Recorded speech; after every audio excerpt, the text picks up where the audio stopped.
அனைவருக்கும் வணக்கம். பொதுவாவே எல்லாருக்குமே ஏதாவது ஒரு விஷயத்துல ஒரு கேள்வி இருக்கும். இதுக்கு என்ன பதிலா இருக்கும்? இல்ல ஒரு தயக்கம் இருக்கும் ஒரு விஷயத்துல. ஒரு விஷயத்த பத்தின பயம் இருக்கும். அதே மாதிரி தான் எனக்கு ஒரு குறிப்பிட்ட வயசுல ஒரு பயம், ஒரு கேள்வி எல்லாமே இருந்துச்சு ஒரு குறிப்பிட்ட விஷயத்த பத்தி. இதற்கான விடை யார்கிட்ட கேட்கறது? இல்ல எங்க போய் கண்டுபிடிக்கிறது? ஆ எல்லாத்துக்குமே ஒரு பதில் தெரியணும். இப்படி ஒரு தேடல்ல போயிட்டு இருக்கும்போது, நானே எதிர்பாராத விதமா என்ன கிடைக்குதுன்னா, ஒரு மருத்துவமனைக்கு போறோம். அந்த மருத்துவமனையில நானு, என்னோட கணவர், என்னோட கணவரோட அக்கா அவங்களுக்காக தான் போறோம். உட்காந்துருக்கும்போது எதார்த்தமா திரும்பி பார்க்கும்போது, அங்க ஒரு பெரிய கபோர்ட். அந்த கபோர்ட் ஃபுல்லா புக்ஸ் அடுக்கி வச்சிருக்காங்க.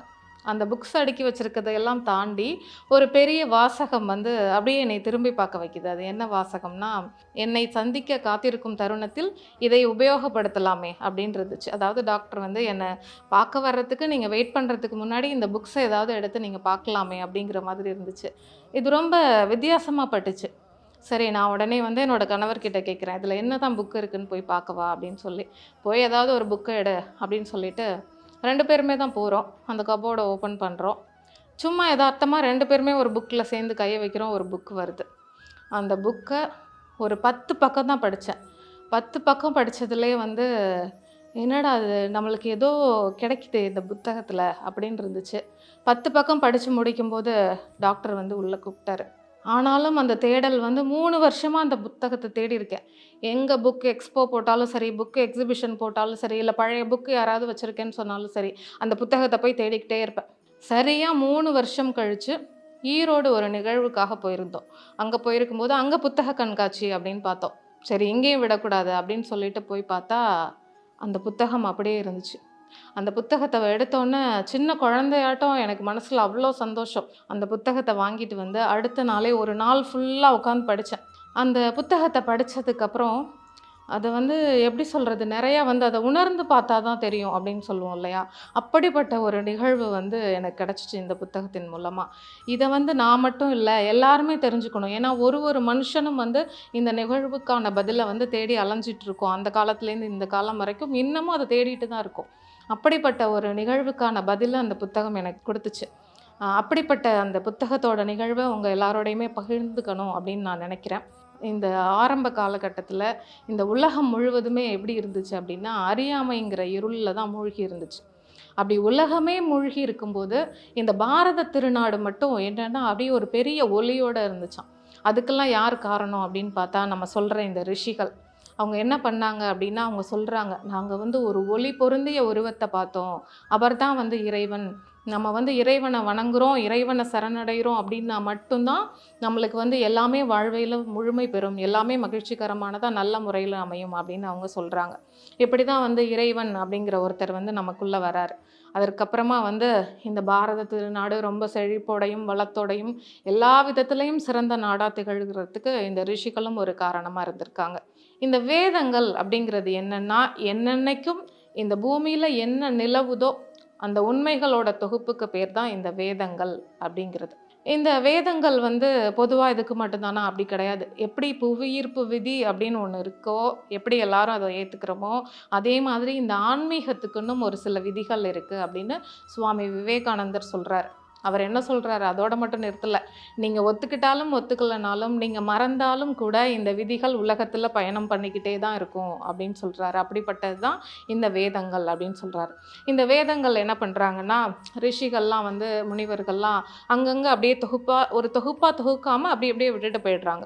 இத ஒரு குறிப்பிட்ட காலகட்டத்துக்கு அப்புறம் என்ன பண்றாருன்னா, வியாச முனிவர் இந்த வேதங்களை எல்லாம் தொகுத்து ஒரு 4 தொகுப்புகளா குடுக்குறார்.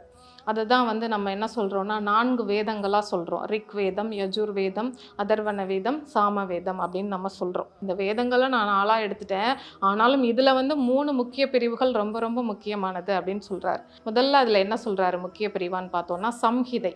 இந்த சம்ஹிதை அப்படிங்கிறது என்ன அப்படின்னா, பல்வேறு விதமான உண்மைகள சொல்றது. நமக்கு ஒரு பிரார்த்தனை இருக்கு அப்படின்னா, அத பல்வேறு தேவர்கள் கிட்ட போய் பிரார்த்தனை பண்றது. "அப்பா, எனக்கு மழை வேணும்னா ஒரு தேவர், சூரிய ஒளி வேணும்னா ஒரு தேவர்." அதே மாதிரி ஒருத்தருக்கும் தேவர்கள் கிட்ட போய் பிரார்த்தனை பண்றது தான் இந்த சம்ஹிதை அப்படின்னு சொல்றார். அடுத்ததா சொல்றது பிராமணம். இந்த பிராமணம் அப்படிங்கிறத என்ன சொல்றாருன்னா, யாக விவரங்கள், இந்த யாகத்தை பத்தின விவரங்கள்லாம் கொடுக்கறது பிராமணம் அப்படின்னு சொல்றாரு. மூன்றாவதா சொல்றது இந்த ஆரண்யகம். இந்த ஆரண்யகம் அப்படிங்கிறது என்ன அப்படின்னு பார்த்தோம்னா, ஒன்று உபநிஷதம், இல்லைன்னா இதுதான் அறுதி உண்மை, அதாவது இதுதான் இறுதியான உண்மை இந்த உலகத்திலே அப்படின்னு சொல்றது. இந்த மூன்று முக்கிய பிரிவுகளை சொல்றாரு. உபநிஷதங்கள் தான் இந்த வேதகால சிந்தனையோட மணிமகுடம் அப்படின்னு பார்த்தோம்னா அதுக்கு இந்த உபநிஷதங்களை தான் எடுத்துக்கிட்டாங்க. ஏன் அப்படின்னா இந்த உபநிஷதங்களில் கதைகள் வாயிலாக ஒரு கருத்தை சொல்லும்போது மக்களுக்கு வந்து எளிமையாக ஈஸியாக அவங்களால புரிஞ்சுக்க முடிஞ்சிச்சு. அதனால தான் பெரும்பாலும் உபநிஷதங்கள் கதை வடிவில் வந்துச்சு. இந்த உபநிஷதங்கள் பல இருக்குது, நிறையா இருக்குது. அதில் குறிப்பாக ஒரு 108 தான் வந்து ரொம்ப முக்கியமானதாக எடுத்துக்கிட்டோம். அந்த 108லையும் ரொம்ப 14 தான் கணக்கில் எடுத்துக்கிட்டோம். அடுத்ததாக அதில் என்ன கொண்டு வராங்கன்னா, இந்த யஜுர்வேதம், இந்த யஜுர்வேதத்தை சுக்ல யஜுர்வேதம், கிருஷ்ண யஜுர்வேதம் அப்படின்னு எடுத்துகிட்டு வராங்க. இந்த கிருஷ்ண யஜுர்வேதத்தில் தைத்திரிய ஆரண்யகம் அப்படின்னு ஒரு பகுதி இருக்குது. இந்த தைத்திரிய ஆரண்யகத்தில் இருக்கிறது தான் இந்த கட உபநிஷதம் அப்படிங்கிறது. இந்த கட உபநிஷதம் அது என்ன அப்படின்னா, மரணத்திற்கு பின்னால், அதற்கு பின்னாடி வரக்கூடிய நிகழ்வுகளுக்கான விடையாக இருக்கிறது தான் இந்த புத்தகம். இந்த கட உபநிஷதம் கடர் அப்படிங்கிற முனிவர் இயற்றினார். அதனால அவரோட பெயராலேயே இதை கட உபநிஷதம் அப்படின்னு நம்ம சொல்கிறோம். இந்த கட உபநிஷதம் 2 பகுதிகளாக இருக்குது. முதல் பகுதியில் 3 அத்தியாயம், இரண்டாவது பகுதியில் 3 அத்தியாயம் அப்படின்னு 2 அத்தியாயத்தையும் சேர்த்து மொத்தம் 6 அத்தியாயங்களையும் சேர்த்து 119 மந்திரங்கள் இந்த கட உபநிஷதத்தில் இருக்குது. நம்ம சொல்லிட்டோம், எதையுமே வந்து சாதாரணமாக சொன்னால் மக்களுக்கு எளிமையாக போகாது. அதனால இவங்க என்ன பண்ண ஆரம்பித்தாங்கன்னா, ரொம்ப உயர்ந்த உண்மைகள், இப்போ ஒரு மகாபாரதமாக இருக்கட்டும், இல்லை ஒரு பகவத்கீதையை நம்ம எடுத்துக்குவோம், இந்த மாதிரி உயர்ந்த உண்மைகளில் மக்களுக்கு கொண்டு போய் சேர்க்கணும் அப்படின்னா அதை வந்து கதைகள் மூலமாக நம்ம கொண்டு போகலாம் அப்படின்னு இந்த ரிஷிகள் முனிவர்கள்லாம் முடிவு பண்ணாங்க. அதற்காக இயற்றப்பட்டது தான் இந்த வேதங்கள். இந்த வேதங்களில் இருக்கிற ஒரு உபநிஷதங்களும் நம்மளுக்கு சொல்கிற கருத்து. இந்த கட உபநிஷதம் இது என்ன தான் நம்மளுக்கு சொல்லுது அப்படின்னா, ஒரு சின்ன பையன் மரணத்தோட வாசலுக்கே போய் மரண தேவனையே நேராக சந்திச்சு இந்த மரணத்துக்கான பதிலெல்லாம் என்ன அப்படின்னு அவர் வாயிலேருந்தே வாங்கிட்டு வரான். அந்த மரண தேவனே அவர் வாயிலேருந்து சொல்கிற பதில்களுக்கான விடையாக இருக்கிறது தான் இந்த கட உபநிஷதம் அப்படிங்கிறது. பொதுவாகவே நம்மளோட மனித வாழ்க்கையில் 2 நிகழ்வுகளை யாராலையுமே தவிர்க்க முடியாது, தடுக்கவும் முடியாது. அது என்ன அப்படின்னு பார்த்தோன்னா, ஒன்று பிறப்பு, இன்னொன்று இறப்பு. இந்த பிறப்பு, நம்ம பிறந்துட்டோம், அதனால் அதை பற்றி பெருசாக நம்ம யோசிக்கிறது இல்லை, அதை மறந்து விட்டுடுறோம். ஆனால் இந்த இறப்பு அது அவ்வளோ சீக்கிரமாக நம்ம விடுறதில்ல. இந்த மரணம் அப்படிங்கிற வார்த்தையை கேட்டாலே சாதாரண மனிதன்லேருந்து எவ்வளோ பெரிய மனிதனாக இருந்தாலும் ஒரு நொடி பயம் வந்து போகத்தான் செய்யும். அப்படிப்பட்ட வலிமை இந்த வார்த்தைக்கு உண்டு. இந்த மரணம் அப்படின்னா என்ன, இது எப்போ மனுஷனுக்கு நடக்குது, இந்த மரணத்துக்கு பின்னாடி இந்த மனிதன் எங்கே போகிறான், அவனோட ஆன்மா எங்கே போகுது, அவனோட உடம்பு என்ன ஆகுது, அதுக்கு பின்னாடி என்ன தான் நடக்குது அந்த மனிதனுக்கு, இப்படிங்கிற கேள்வி இன்றைக்கு நேற்றைக்கு இல்லை, காலம் தொட்ட பல வருஷமாக நம்ம முன்னோர்கள்லேருந்து எல்லா மனிதர்களும் தேடிக்கிட்டே தான் இருக்காங்க இதற்கான பதிலை. ஆனால் இதற்கான பதில் அவ்வளோ சீக்கிரமாக யாருக்கும் கிடைக்கல. அப்படி இருக்கிற பட்சத்தில் தான் ஒரு புரியாத புதிதாக இருக்கிற கேள்விக்கு விடையாக இருக்கிறது தான் இந்த கட உபநிஷதம் அப்படிங்கிறது. எந்த ஒரு நூலாகட்டும், இல்லை ஒரு வகுப்பாகட்டும், இல்லை ஒரு சொற்பொழிவு, ஆன்மீக சொற்பொழிவு கேட்க போகிறோம் அப்படின்னா இருக்கட்டும், அங்கே எல்லாத்துக்கும் முன்னாடி ஒரு சில மந்திரம் சொல்லுவாங்க. அதை எதற்காக அப்படின்னா, அதற்கு ஒரு சின்ன ஒரு உதாரணத்தோடு சொன்னால் இன்னும் புரியும். நம்ம பெரும்பாலும் கோவிலுக்கு வழிபாடு போகிறோம், கோவிலில் சாமி கும்பிட போகிறோம். நீங்கள் நிறையா பாருங்கள், இப்போ உள்ள கோவிலை விட பழங்கால கோவில்களில் பாருங்கள், உள் பிரகாரம், வெளிப்பிரகாரம் அப்படின்னு சொல்லிட்டு ஒரு 2-3 பிரகாரங்கள் வச்சுருப்பாங்க. அது மட்டும் இல்லாமல் 4 கோபுர வீதிகள், 4 பக்கமும் வாசல் வச்சுருப்பாங்க. ஒருத்தர் வந்து கிழக்கு வாசலில் வருவார், ஒருத்தர் மேற்கு வாசலில் வருவார், ஒருத்தர் தெற்கு பக்கமாக வருவார், வடக்கு வாசல்லையும் வருவாங்க. இது எதற்காக அப்படின்னு பார்த்தோன்னா, மனிதர்கள் வர்றவங்க நிறையா கவலையோடு வருவாங்க, வேண்டுதலோடு வருவாங்க, பிரார்த்தனையோடு வருவாங்க, ஆசைகளை வேண்டிக்கவும் வருவாங்க. இப்படி வர்றப்ப அவங்க என்ன ஓட்டத்தில் என்ன இருக்குன்னா, அவங்க என்ன நினச்சிட்டு வந்தாங்களோ அதான் இருக்கும். அங்கே உள்ளே இருக்க கடவுளை நினச்சிட்டு வரமாட்டாங்க.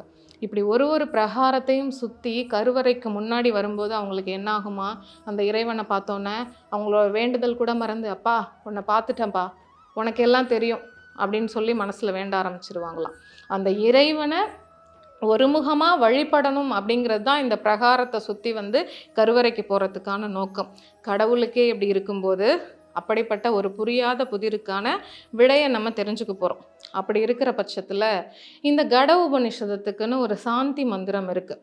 இந்த மந்திரம் எதற்காக அப்படின்னா, சொல்லப் போற நானும் சரி, கேட்கக்கூடிய நீங்களும் சரி, இது கேட்டு முடிக்கிற வரைக்கும், நான் சொல்லி முடிக்கிற வரைக்கும் எந்த விதமான தடையோ, குறையோ, இடையூறோ வரக்கூடாது அப்படிங்கிறதுக்காக தான் இந்த சாந்தி மந்திரம். இந்த உபநிஷதத்துக்கு மட்டும் கிடையாது. எல்லா உபநிஷதத்துக்கும் சரி, எல்லா வேத நூல்களுக்குமே சரி, ஒரு சாந்தி மந்திரம் அப்படின்னு இருக்கு. இது எதற்காக அப்படின்னு பார்த்தோம்னா, இத தடை இல்லாம நான் சொல்லி முடிக்கணும் கடவுளே அப்படிங்கிறதுக்காக, அதற்கான ஒரு முறையான மந்திரமா தான் இந்த மந்திரத்த நம்ம குடுத்துருக்காங்க. அதனால முதல்ல இந்த கட உபநிஷதத்திற்கான சாந்தி மந்திரத்த முதல்ல சொல்லிட்டு, அதற்கப்புறமா இந்த நூல்ல என்ன இருக்கு, இது கேள்விக்கான விடையெல்லாம் நம்ம அடுத்ததா இதிலேருந்து தெரிஞ்சுப்போம். ஓம் சகனா பவது சகனௌ புனக்து சக வீரியம் கரவாவகை தேஜஸ்வி நாவதீதமஸ்து மா வித்விஷாவகை. ஓம் சாந்தி சாந்தி சாந்தி. பொதுவாகவே வேத மந்திரங்கள் எல்லாமே முடிவில் நீங்கள் பார்த்தீங்கன்னா ஓம் சாந்தி அப்படின்னு முடிஞ்சிருக்கும். இதற்கான காரணம் என்ன அப்படின்னா, சாந்தி அப்படின்னா அமைதி அப்படின்னு அர்த்தம். இது என்ன அப்படின்னா, ஒரு 3 விதமான தடைகள் வரும். நம்ம எதை படிக்கும்போதும் சரி, இல்லை தெரிஞ்சுக்கும் போதும் சரி. இந்த 3 விதமான தடைகள்லேருந்தும் நம்ம விடுபடணும் அப்படிங்கிறதுக்காக தான் இந்த சாந்திங்கிற வார்த்தையை மட்டும் 3 முறை சொல்கிறோம். அது என்ன 3 விதமான தடை அப்படின்னு பார்த்தோன்னா, முதல்ல வந்து ஆத்யாத்மிகம் அப்படின்னா என்னென்னா, நம்மளாலேயே வர தடை. இப்போ நான் படிச்சுட்ருக்கேன், எனக்கு திரும்ப திடீர்னு உடம்பு சரியில்லை, ஒரு இருமல் வருது, தும்மல் வருது அப்படிங்கிற மாதிரி நம்மளாலேயே வர தடை. அடுத்ததாக இருக்கிறது என்ன அப்படின்னு பார்த்தோன்னா, ஆதி மௌதிகம், மற்றவங்களால வர தடை. யாராவது படிச்சுட்டு இருக்கும்போதோ இல்லை கேட்டுட்டு இருக்கும்போதோ நம்மக்கிட்ட வந்து குறுக்க பேசுறது, இல்லை நம்மளை ஏதாவது தொல்லை பண்ணுற மாதிரி சத்தங்கள் கேட்குறது, மற்றவங்களால வர தடை. அடுத்ததாக 3ஆவதாக வர தடை என்னன்னு பார்த்தோன்னா, ஆதி தைத்விகம். இது என்ன ஆதி தைத்விகம்னா, இயற்கையில் வர்ற தடை. ஒருவேளை மழை, இடி, மின்னல், தீ, இந்த மாதிரி இயற்கைகளால் வர்ற தடை. அதனால் இந்த 3 தடைகளுமே எப்போவுமே நம்ம இதை கேட்டு முடிக்கிற வரைக்கும், படித்து முடிக்கிற வரைக்கும் இருக்கக்கூடாது அப்படிங்கிறதுக்காக தான் ஒரு சாந்தி மந்திரமும் முடியும் போதும் இந்த சாந்திங்கிற வார்த்தையை 3 முறை நம்ம பயன்படுத்துகிறோம். ஜோதிடத்தின் பரிணாம வளர்ச்சி ஏஎல்பி ஜோதிடம். 15 நாட்களில் நீங்களும் ஜோதிடராகலாம். சித்தர் பூமி.